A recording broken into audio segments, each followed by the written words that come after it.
বাবু হয়ে যাওয়ার পর এত ব্যস্ত হয়ে গেছি যে বাবুকে নিয়ে বের হতে পারি না বাসা থেকে। হ্যালো এভরিওয়ান, আসসালামু আলাইকুম। তো অনেক দিন পর বাসা থেকে বের হয়েছি, আর ইফতারের আগে একটু বাজারে যাব। বাজারে যে ছোটোখাটো কোনো কিছু কেনাকাটা করব, তারপর ওই দিক দিয়ে আমার আম্মুর বাসায় যাব, আমার আম্মুর সাথে দেখা করে তারপর চলে আসব। আর এদিকে এত রোদ, এত রোদ্রে আমাদের ফেসের অবস্থা একদম খারাপ। সুন্দর একটা মুহূর্ত সুন্দরভাবে ভিডিও করে নিলাম, বেস্ট একটা ভিডিও লাগছে আমার কাছে। আর আমার বাবুকে একদম তুয়ালে দিয়ে জড়াই নেওয়া হয়েছে। বাবুকে নিয়ে আসতে না আসতে এদিকে দেখছি ভিড়ের মধ্যে বাবুকে নিয়ে ঢুকাই যাবে না। তারপর আর কি করার, বাজার তো করাই লাগবে। এদিকে বাজার করার জন্য আর একটু সামনে এগাতেই দেখছি মহা বিপদে পড়ে যাব। আরডি মার্কেটে এত ভিড় আমি একদমই জানি না, কারণ আমি অনেক দিন পর বাজারে আসছি। আমার বাবু যখন পেটে ছিল তখনও বাজারে আসেনি, আর বাবু হয়ে যাওয়ার পরও বাজারে আসেনি। অনেক দিন পর বলতে প্রায় 8 মাস 9 মাস পর আমি বাজারে আসছি।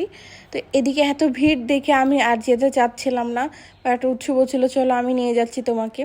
তারপর তো এদিকে কিছু কেনাকাটা হয়ে গেল, তারপর আমি চলে আসছি সবজি বাজারে, কারণ সবজি নেওয়া লাগবে। আর মোস্ট আমি লাউ নিব, কারণ লাউ নিলে হচ্ছে বাবু দুধ পাবে, যে কারণে হচ্ছে লাউ খুঁজছিলাম, ভালো একটা ছোট লাউ। লাউ নেওয়া হয়ে গেছিলো, উৎসের হাতে দিয়ে দিছি। আর এদিকে আমি আরও অন্য অন্য জিনিস কিনে নিলাম, দাম একদমই কম লাগছিল আমার কাছে। পেঁয়াজের দাম অনেকই কম ছিল আমি দেখলাম। আর লাউ তো দেখতে পাচ্ছেন, লাউ আমি কোনটা নিয়েছি, ছোট্ট একটা লাউ নিয়ে নিছি। তারপর এইখান থেকে চলে যাব আমার আম্মুদের বাসায়। আমার আম্মুর বাসাতে যেতেই হবে, যখনই আমি বাইরে বের হই তখনই আমার আম্মু বলে যেখানে যাবি আমার এদিক দিয়ে একটু দেখা করে যাবি। আমার আম্মুও যায় আমার বাসায়, কিন্তু হচ্ছে বের হলে বলে যে আমার এখান থেকে দেখা করে তারপর যাবি, কারণ দেখাই লাগবে তার নাতনিকে। তো যাই হোক, ওই দিক দিয়ে ঘুরে বেরিয়ে তারপর চলে আসছি বাসায়। বাসায় আসার পর কিছু ভিডিও করে নিলাম, এভাবে ব্লগ শুরু করলাম। দেখা যাক ব্লগ প্রতিদিন আমি ছাড়তে পারি কি না।